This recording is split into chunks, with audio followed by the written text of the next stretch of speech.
काल करे सो आज करे सो अब अगले साल नीट का एग्जाम देना है मेरे बच्चों, तो अब शुरू करोगे कब? नीट 2025 का पेपर अगर टफ आया था तो हो सकता है नीट 2026 का पेपर भी टफ भी हो सकता है, आसान भी हो सकता है। अगर वो फिर से टफ हुआ तो क्या होगा? मेरी रैंक फिर से नहीं आएगी और मैं सेलेक्ट नहीं हो पाऊंगा। अगर सच में आपने सपना देखा है, अपने पेरेंट के आंखों में अपने लिए सपना देखा है, तो उस सपने को जीने और सपने को पूरा करने का समय है ये बेटा। मैंने बहुत सारे ऐसे बच्चे देखे हैं जिन्होंने अपनी तैयारी को सही तरीके से, सही गाइडेंस में करके बहुत खराब रैंक से भी बेहतरीन रैंक प्रोड्यूस की है। नमस्कार करता हूं, स्वागत करता हूं आपका पीडब्ल्यू के इस अमेजिंग प्लेटफॉर्म पर। मैं जीतू दादा, आपका जूलॉजी मास्टर, आप सभी लोगों का हार्दिक अभिनंदन करता हूं।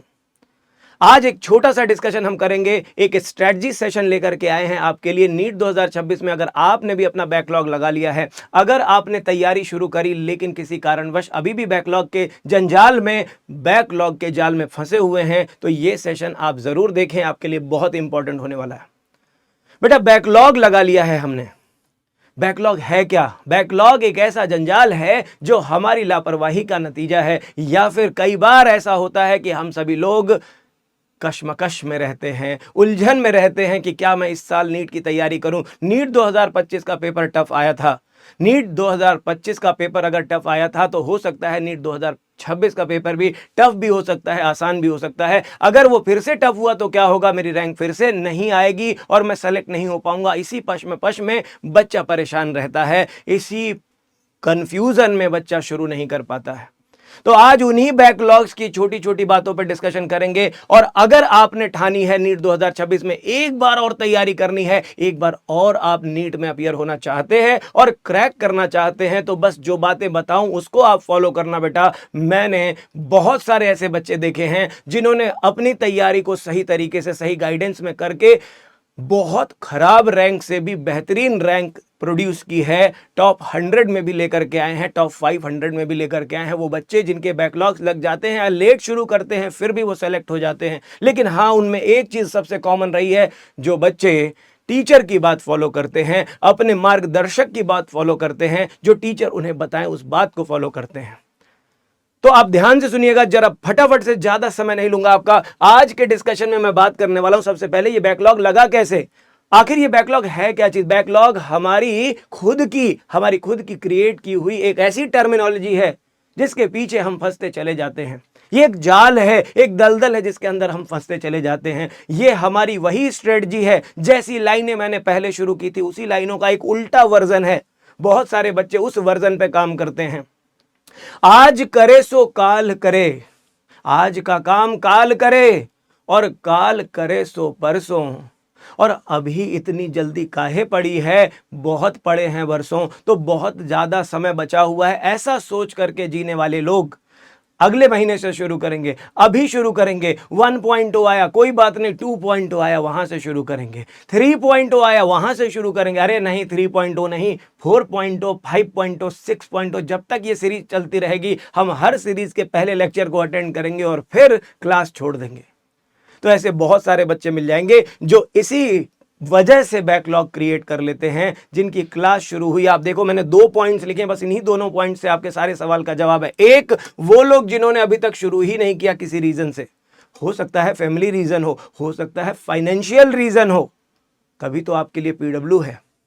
जिन बच्चों को भी फाइनेंशियल इश्यूज हैं, उन बच्चों के लिए ही पीडब्ल्यू है, और उन्हीं बच्चों के लिए पीडब्ल्यू लेकर के आया है एक और बेहतरीन बैच और बेहतरीन टीचर्स के सेट के साथ, जिसे हम यकीन 3.0 के नाम से जानते हैं। यकीन 1.0 या 2.0 में आपने अगर नहीं क्लासेस स्टार्ट करी, या शुरू तो करी, आप देखो शुरू तो करी, स्टार्ट तो करी, बट रास्ते में ही कहीं गाड़ी में ब्रेक लग गया। चाहे वो हेल्थ इश्यूज हो, चाहे वो फैमिली इश्यूज हो, चाहे आस पड़ोस का मुद्दा रहा हो, या किसी रीजन से अगर आपके बैकलॉग लग गए हैं, तो उन्हीं बैकलॉग को दूर करने के लिए आपको सही प्लान, सही स्ट्रेटजी की जरूरत है। अगर सच में आपने सपना देखा है, अपने पेरेंट के आंखों में अपने लिए सपना देखा है, तो उस सपने को जीने और सपने को पूरा करने का समय है ये बेटा। इस सपने को पूरा आप कर सकते हो, आप ही कर सकते हो। अपनी लड़ाई लेकिन लड़नी आपको ही पड़ेगी। टीचर आपको पढ़ा सकते हैं, टीचर आपको मोटिवेट कर सकते हैं, टीचर आपको गाइड कर सकते हैं, टीचर आपको बता सकते हैं कि ये करना है, लेकिन फॉलो तो आपको ही करना पड़ेगा। बेड से आपको ही उठना पड़ेगा, किताब खोल के आपको ही पढ़ना पड़ेगा, टीचर की क्लास आपको ही अटेंड करनी पड़ेगी। लेकिन हाँ, टीचर की बताई गई बात अगर आप फॉलो कर लेते हो तो सिलेक्शन तो पक्का है। बस वही विल अंदर से जो आग है, उस आग को आपको जलाना पड़ेगा, उस आग को अपने अंदर धधकाना पड़ेगा। उसी फायर की वजह से आप सेलेक्ट हो पाओगे। और वो फायर अगर आपके अंदर जलती है और आपने जो टारगेट किया है उसे पूरा करना चाहते हो, तो कुछ पॉइंट्स हैं, जरा उनको ध्यान से सुन लीजिए। सबसे पहले मैंने पॉइंट लिखा है कि कंप्लीट योर बैकलॉग्स। आप बैकलॉग्स कंप्लीट कीजिए, टारगेट बनाइए नीट 2026 का। और जिस कॉलेज में भी आप जाना चाहते हैं, जिस ड्रीम कॉलेज में भी जाना चाहते हैं, उस ड्रीम कॉलेज की फोटो चिपका दीजिए और उस फोटो के बगल में अपनी फोटो लगा दीजिए। अपने ड्रीम कॉलेज की फोटो लगाइए अपने कमरे के अंदर, अपने स्टडी टेबल के ऊपर, या टेबल नहीं है तो जमीन पे लगाइए, दीवार पे लगाइए, कहीं भी लगाइए जहां पे भी आप पढ़ते हो उसके आसपास का एरिया ऐसा होना चाहिए कि उस कमरे में एंटर करते ही आपके दिमाग में वो चीज गूंजने लगे, ये बातें गूंजने लगे जो आज मैं आपसे कहना चाह रहा हूं, वो बातें गूंजने लगे जो आपके दिमाग में मैं आज भरना चाहता हूं। क्योंकि ये सपना जो आपने देखा है वो आपके अकेले का सपना नहीं है भाई, आपके आपके पेरेंट का भी सपना, आपके मम्मी पापा का भी सपना, आपके भाई बहन का भी सपना कि आप डॉक्टर बने। आप अपने गांव के, आप अपने जिले के, आप अपने शहर के बेहतरीन डॉक्टर बने और आप अपने जिले नाम, अपने गांव का नाम रोशन करें। ये बड़ा प्रोफेशन है, नोबेल प्रोफेशन है। भगवान के बाद दूसरा नाम डॉक्टर्स का आता है। भगवान के बाद दूसरा नाम अगर कोई लेता है तो वो डॉक्टर्स का नाम लेता है। तो अगर उस प्रोफेशन को जीना है, स्टेथोस्कोप, और आपको भी स्टेथोस्कोप देख करके अंदर से कुछ होने लगता है, आपको भी स्टेथोस्कोप और एप्रॉन देख करके या डॉक्टर्स की बातें देख करके आपको भी कुछ होने लगता है। आपको भी लगता है, कोविड में जब पेशेंट्स की डेथ हो रही थी, आपको भी लगता है कि कोविड के टाइम पे काश मैं भी अगर डॉक्टर बन जाऊं तो लोगों के लिए कुछ कर पाऊं, लोगों के लिए कुछ अच्छा कर पाऊं। आज भी दुनिया में बहुत सारे लोग केवल डॉक्टर्स की अनअवेलेबिलिटी की वजह से मारे जा रहे हैं। तो क्या आप भी वो डॉक्टर बनना चाहते हैं? तो आपको सही तरीके से स्ट्रेटजी बनानी पड़ेगी, एक सॉलिड फुल प्रूफ प्लान बनाना पड़ेगा, और वो प्लान रीजनेबल होना चाहिए। मैं पहाड़ तोड़ करके ले आऊंगा, मैं माझी हूं, मैं पहाड़ तोड़ दूंगा, मैं एक हाथ से लोहे की रॉड मोड़ दूंगा। नहीं, ऐसा मत करिए भाई।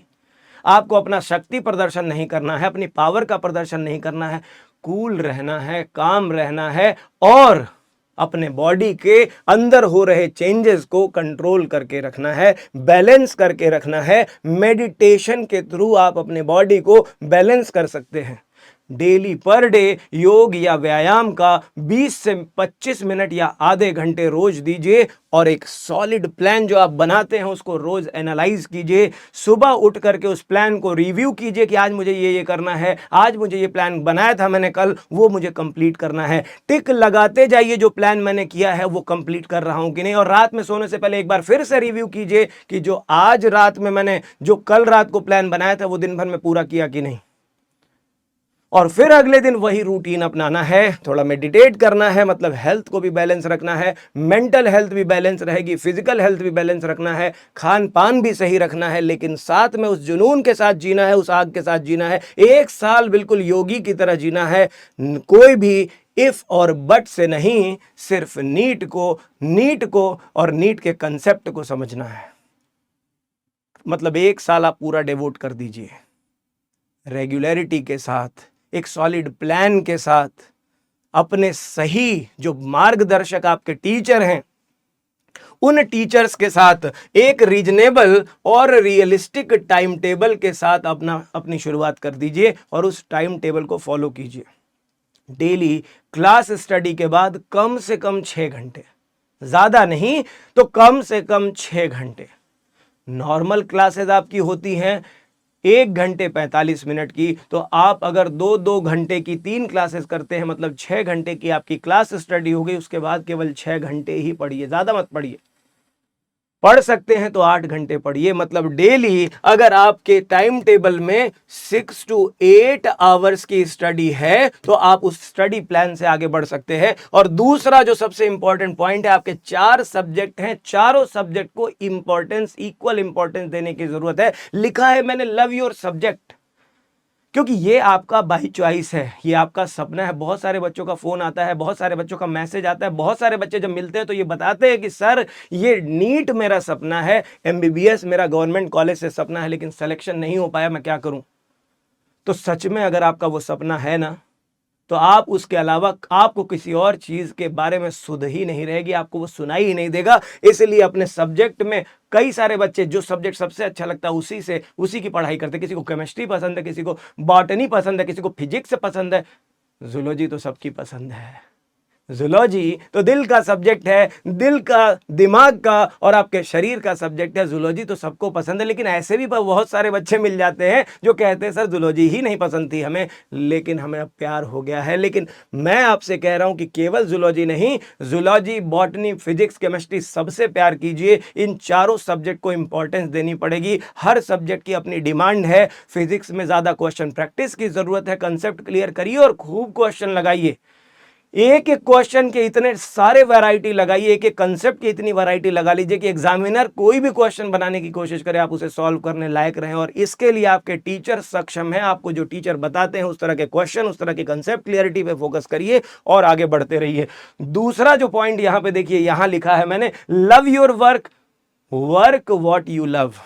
ये बहुत पहले कहीं पढ़ा था मैंने कि लव योर वर्क, जो काम आप कर रहे हैं उससे प्यार कीजिए। जैसे मैं टीचिंग से प्यार करता हूं और टीचिंग मुझे प्यार करती है, हम दोनों एक दूसरे को प्यार करते हैं, इसीलिए हम दोनों एक दूसरे के साथ टिके हुए हैं। 18 से 19 साल से पढ़ा रहा हूं मैं, जब मैं ग्रेजुएशन में था तब से पढ़ा रहा हूं भाई। क्योंकि ये कुछ ऐसा है जो कहीं ना कहीं अंदर का लव है, लव। और ये लव कैसे आया है? ये फेथ से आया है, ये अफेक्शन से आया है, ये रेस्पेक्ट से आया है। तो सब्जेक्ट को रेस्पेक्ट दीजिए, अपने काम को रेस्पेक्ट दीजिए, या फिर वही करिए जिसे आप प्यार करते हैं। तो इसका मतलब अगर आप नीट में आए हैं, कोई हो सकता है आपकी और भी कोई लव हो। लव मतलब हो सकता है किसी बच्चे को रिसर्च में जाना हो सकता है किसी और फील्ड में जाना हो आपको, तो आप वही कीजिए, उसी के लिए जिए जो आप सोचे थे, जिसका सपना आपने देखा था। तो आप वर्क वही करें जिसको आप प्यार करते हैं, या फिर आप जिस काम को कर रहे हैं वही आपका असली लव है, उसी को पूरा करिए। तो सबसे पहले तो आप एक टाइम टेबल प्रॉपर बनाइए, एक रियलिस्टिक रीजनेबल टाइम टेबल बनाइए। और फिर जिस सब्जेक्ट की बात हो रही है, 4 सब्जेक्ट जिसमें मैंने आपको बताया, नीट 2026 की अगर आप तैयारी कर रहे हैं तो वहां 4 सब्जेक्ट है, फिजिक्स, केमिस्ट्री, जूलॉजी, बॉटनी। उन चारों सब्जेक्ट से प्रेम कीजिए और फॉलो कीजिए क्लास के स्केड्यूल को, जहां पे आपको मिलती हैं रेगुलर क्लासेस, जहां पे आपको मिलते हैं डीपीपी, जहां रेगुलर टेस्ट दिए जाते हैं। और जब टेस्ट होता है तो आपको वहां पे उस टेस्ट को रिव्यू करना है, उसकी एनालिसिस करनी है, अपनी कमियों को जानना है। क्योंकि जो इंसान अपनी कमियों को जानता है वही आगे बढ़ सकता है, वही अपनी उस कमियों को ठीक कर सकता है।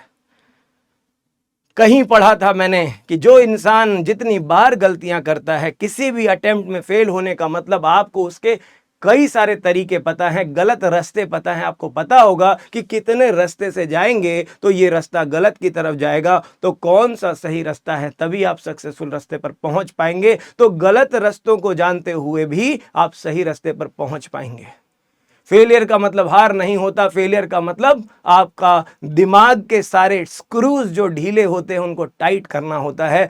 ईश्वर चाहते हैं कि आप और मजबूत हों, आप और स्ट्रांग बने, इसीलिए आपको फेलियर्स मिलते हैं। तो फेलियर से आगे निकलने का सबसे बढ़िया तरीका है अटेम्प्ट करना, प्रयास करना, कोशिश करना। तो वो कोशिश करते रहिए। रिव्यू, मैंने कहा एनालिसिस करना बहुत ज़रूरी है। जब टेस्ट दीजिए तो उसे ज़रूर रिव्यू कीजिए और फिर उसी रिव्यू के अकॉर्डिंग अपना रिवीजन प्लान कीजिए। कहाँ ज़्यादा गलतियां हो रही हैं उन गलतियों को ऑब्जर्व कीजिए और फिर उन गलतियों के लिए लड़ाई कीजिए। उन गलतियों को कैसे दूर करना है उनको सीखिए, टीचर से कंसल्ट कीजिए, डाउट्स पूछिए। लेकिन ऊपर के जो पॉइंट्स हैं उनको भी इग्नोर नहीं करना है। क्लास रेगुलर लगानी है, ये अपने कैलेंडर में मार्क कर देना है, इस दिन क्लास है, इतने बजे मैं बिजी हूं, मेरा पूरा स्केड्यूल बिजी है, क्लास मुझे नहीं छोड़नी है एनी हाउ।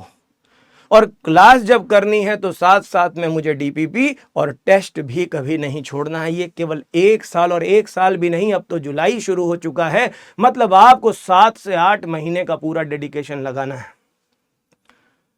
तो बेटा जी लग जाइए, अपने आप को पूरा इसी कंसेप्ट, इन्हीं बातों में झोंक दीजिए और नीट 2026 की लड़ाई में कूद जाते हैं। और इस नारे के साथ कूदते हैं कि अब की बार 700 पार, अब की बार 700 पार के इस नारे के साथ हम आगे बढ़ेंगे और हमारे मन से हमें हमेशा जीत कर रखना है। मन के जीते जीत है, मन के हारे हार। तो आपको अपने मन को हमेशा ये कन्विंस करके रखना है, ये बता के रखना है कि आपकी ही जीत होगी और आप उसके लिए काम कर रहे हो और 100% आपने स्केड्यूल इस प्लान को फॉलो कर लिया तो डेफिनेटली सिलेक्शन आपका होगा। और बैकलॉग तो आपको लगने ही नहीं देना है, कैलेंडर मार्क कर लिया, रेगुलर करना है अपने आप से कसम, चाहे तबीयत खराब हो, चाहे पैरासीटामॉल खाना पड़े, चाहे कोई दवाई खानी पड़े, लेकिन अगर तबीयत भी खराब है तब भी मैं क्लास अटेम्प्ट करूंगा। मैंने कहा अगर आप सब्जेक्ट से प्रेम करते हो तो रियलिस्टिकली आप उस क्लास को मिस करोगे ही नहीं। तो ठीक है, मिलते हैं क्लास में बहुत जल्द, आप सभी लोगों से मुलाकात करेंगे। आज के लिए बस इतना ही कहना था मुझे। इस छोटे से डिस्कशन के माध्यम से बस ये कहना चाहता हूं कि अगर आपके मन में सच्ची लगन है, आपने दिल से उन चीजों को ठान लिया है तो सिलेक्शन आप लेकर रहोगे, इस बात की पूरी गारंटी है।